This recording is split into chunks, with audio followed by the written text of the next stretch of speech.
अब बात सबसे बड़ी मनी हाइस्ट की। लुधियाना में कैश ट्रांसपोर्ट कंपनी सीएमएस के दफ्तर में हुई डकैती की इस वारदात की खबर जब पहली बार पुलिस को मिली तो उसका भी दिमाग चकरा गया। बताया गया कि यह डकैती करीब 9 करोड़ रुपए की है। लेकिन इसके बाद जब पुलिस ने मामले की जांच शुरू की तो पता चला कि इतनी बड़ी वारदात को अंजाम देने वाले कोई दुर्दांत अपराधी नहीं बल्कि जुर्म की दुनिया के नौसिखिए हैं, और जिनका मास्टरमाइंड कोई छंटा हुआ गैंगस्टर भी नहीं बल्कि एक मामूली लड़की है।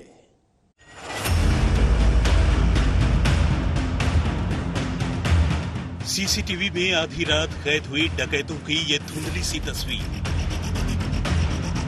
की शक्ल की है तेरी, कितना से कमा लेना तू। डकैती के पैसों से चलती ये ऐश और सोशल मीडिया पर डली ये रील।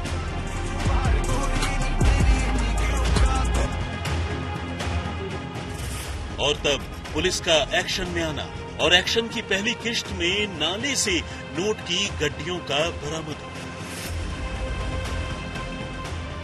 फिल्मी अंदाज में हुई डकैती के बाद लुधियाना पुलिस का डाकू हसीना को फिल्मी अंदाज में ही खुला चैलेंज करना। और तब आखिर में वारदात की मास्टरमाइंड यानी डाकू हसीना मनदीप कौर उर्फ मोना का सिखों के धार्मिक स्थल हेमकुंड साहिब में पहुंचना और वहां उसे पकड़ने के लिए पुलिस का लंगर लगा। हाल के दौर की इस सबसे बड़ी डकैती में हर वो एलिमेंट है जो किसी क्राइम थ्रिलर मूवी में होता है। मसलन जिंदगी के किसी मोड़ पर डकैतों का एक दूसरे से मिलना, मिलकर गैंग बनाना और फिर कई महीने की प्लानिंग के बाद रात के अंधेरे में अपने ठिकाने पर घात लगाना। वारदात को अंजाम देने के बाद ऊपर वाले के दरबार में हाजिरी लगाना, तौबा करना, लेकिन आखिरकार बचने की लाख कोशिशों के बावजूद उनका 100 घंटों के अंदर पकड़ लिया जाना। लुधियाना में कैश ट्रांसपोर्ट करने वाली कंपनी सीएमएस के दफ्तर में हुए 8 करोड़ 49 लाख रुपए की ये डकैती की कहानी तमाम हैरानकुन किस्सों से भरी हुई है। वक्त रात के 12:10। तारीख 10 जून 2023। दिन शुक्रवार और शनिवार की दरमियानी रात। इस वारदात की शुरुआत होती है लुधियाना के राजगुरु नगर में मौजूद सीएमएस के इसी दफ्तर से, जहां आधी रात को डकैतों का एक गैंग धावा बोलकर दोनों हाथों से करोड़ों के नोट बटोर कर फरार हो जाता है, लेकिन जाते जाते अपने पीछे छोड़ जाता है सीसीटीवी की ये धुंधली तस्वीरें, जिनके सहारे पुलिस के सामने गुनहगारों तक पहुंचने की महा चुनौती होती है। वैसे तो ये वारदात आधी रात को होती है, लेकिन घबराए मुलाजिमों को पुलिस को इत्तला देने के लिए हिम्मत जुटाने में भी 5 से 6 घंटे लग जाते हैं। सुबह जब 7 बजे पुलिस को पहली बार वारदात की खबर मिलती है तो उसके भी हाथ पांव फूल जाते हैं। वजह ये कि वारदात एक कैश ट्रांसपोर्ट करने वाली कंपनी में हुई थी और ऐसी किसी जगह पर डकैती का मतलब ही करोड़ों रुपए की लूट का था। ऐसे में पुलिस के लिए इस मामले को सुलझाना जितनी बड़ी चुनौती थी, डकैतों को गिरफ्तार कर सारा का सारा कैश रिकवर करना भी उसी चुनौती का हिस्सा था। चूंकि मामला बेहद बड़ा था, खबर मिलते ही खुद लुधियाना पुलिस के कमिश्नर मनदीप सिंह सिद्धू मौका वारदात पर पहुंचे। उन्होंने पूरे सीन ऑफ क्राइम का जायजा लिया, लेकिन हर रोज करोड़ों रुपए का कैश इधर उधर करने वाली सीएमएस कंपनी के इस दफ्तर में उन्हें सुरक्षा के लिहाज से जो लापरवाही नजर आई, उससे खुद कमिश्नर साहब भी हैरान रह गए। शुरुआती छानबीन के दौरान पुलिस को यह पता चल गया कि तकरीबन 10 से 12 डकैतों का ये गैंग 2 हिस्सों में बंटकर इस दफ्तर पर धावा बोलने पहुंचा था। कुछ लोग दफ्तर के पिछले हिस्से की दीवार फांदकर अंदर दाखिल हुए, जबकि कुछ सामने से आए। खास बात यह थी कि डकैती के दौरान बदमाशों ने पूरे दफ्तर में लगे तमाम सेंसर्स डीएक्टिवेट कर दिए, सीसीटीवी कैमरों के तार काट डाले और जाते जाते अपने साथ दफ्तर में लगे कैमरों का डीवीआर भी उठा ले गए। और तो और लूटपाट के बाद डकैत जिस कैश वैन से भागे उसके भी फ्लिकर्स ऑन थे, और ऐसा तभी मुमकिन था जब इस काम में कोई इनसाइडर हो, यानी कोई ऐसा शख्स शामिल हो जिसे सीएमएस की सुरक्षा व्यवस्था की पूरी जानकारी हो। हालांकि सीसीटीवी कैमरों के तार काटने के बावजूद पुलिस को पड़ोस के ही एक मकान से इस वारदात से जुड़ी पहली सीसीटीवी तस्वीर हाथ लगी।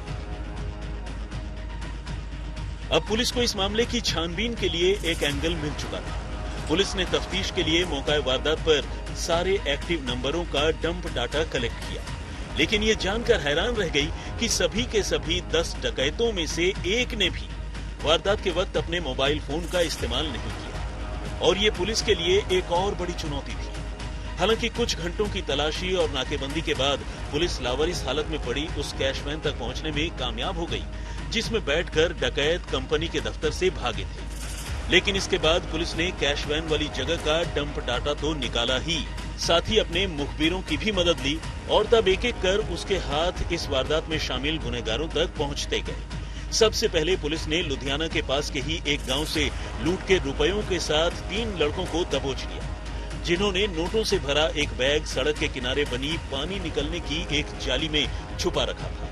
इसके बाद उनकी निशानदेही पर एक एक कर कई डकैतों की गिरफ्तारी हुई। इस कड़ी में पुलिस मनजिंदर उर्फ मनी नाम के उस डकैत तक भी पहुंचने में कामयाब हो गई, जो खुद सीएमएस में कैश लोड करने का काम करता था, यानी जो इस वारदात को अंजाम देने वाले 2 मास्टरमाइंड में से एक था और जिसने लुधियाना की ही रहने वाली मनदीप कौर उर्फ मोना नाम की एक लड़की के साथ मिलकर ये पूरी साजिश रची थी।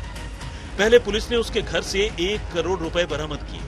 मनजिंदर मनी ने उसके पास और रुपए होने की बात से इनकार किया था। उसे लग रहा था कि वो लूट के रुपयों में से 50 लाख रुपए हड़प कर जाए, लेकिन जब पुलिस ने उससे सख्ती की तो जो तस्वीरें सामने आई वो हैरान करने वाली थी। उसने पुलिस से बचने के लिए नोटों की गड्डियां अपने घर के नाले में ही छुपा दी थी, जिन्हें पुलिस ने धो-धो कर बरामद किया। अब बात इस केस की असली मास्टरमाइंड और उसकी पूरी साजिश की। पुलिस की माने तो लुधियाना के ही डेहलों की रहने वाली एक लड़की मनदीप उर्फ मोना ने इस वारदात की साजिश रची। उसने एक लड़के के खिलाफ रेप का केस दर्ज करा रखा था, जिसके सिलसिले में वो अक्सर कोर्ट आती थी। इसी दौरान उसकी मुलाकात केस के दूसरे मास्टरमाइंड मनजिंदर सिंह मनी से हुई, जो कोर्ट में लगी एटीएम में कैश डालने आता था। यहीं से दोनों की दोस्ती हुई और फिर दोनों ने सीएमएस के दफ्तर में डाका डालने की प्लानिंग की। इसके बाद 4 महीने तक प्लानिंग चलती रही। दोनों ने 4-4, 5-5 लड़कों के साथ अपनी अपनी टीम बनाई, पूरी तैयारी की और फिर 9 और 10 जून की दरमियानी रात को सीएमएस के दफ्तर पर धावा बोल दिया। डकैती की इस वारदात में मोना के साथ उसका पति जसविंदर सिंह जस्सा और उसका भाई भी शामिल था।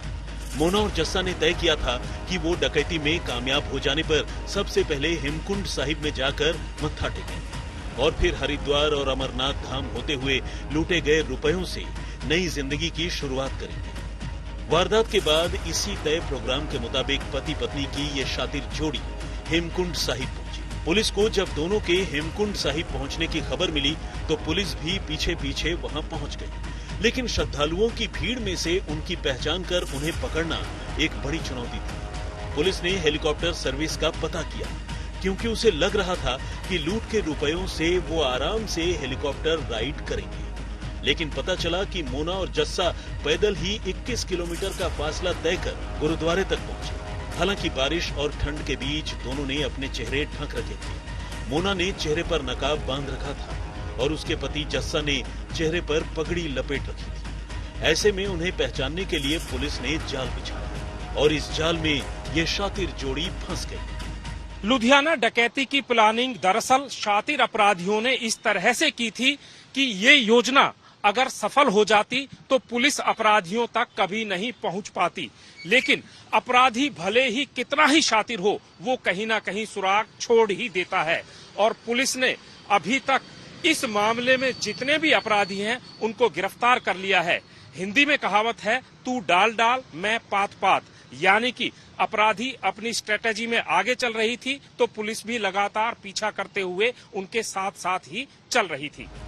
पुलिस ने गुरुद्वारे के रास्ते में फ्रूटी का लंगर लगाया ताकि लंगर में दी जाने वाली फ्रूटी पीने के लिए जैसे ही वो अपने चेहरे से नकाब हटाएं, उनकी पहचान कर ली जाए। प्लानिंग काम कर गई। जैसे ही दोनों ने फ्रूटी पीने के लिए नकाब हटाया, पुलिस कंफर्म हो गई कि यही वो दोनों हैं। इसके बाद पुलिस ने उन्हें गुरुद्वारे तक जाने दिया, मगर जैसे ही अरदास करने के बाद वो बाहर निकले, पुलिस की टीम ने दोनों को धर दबोचा।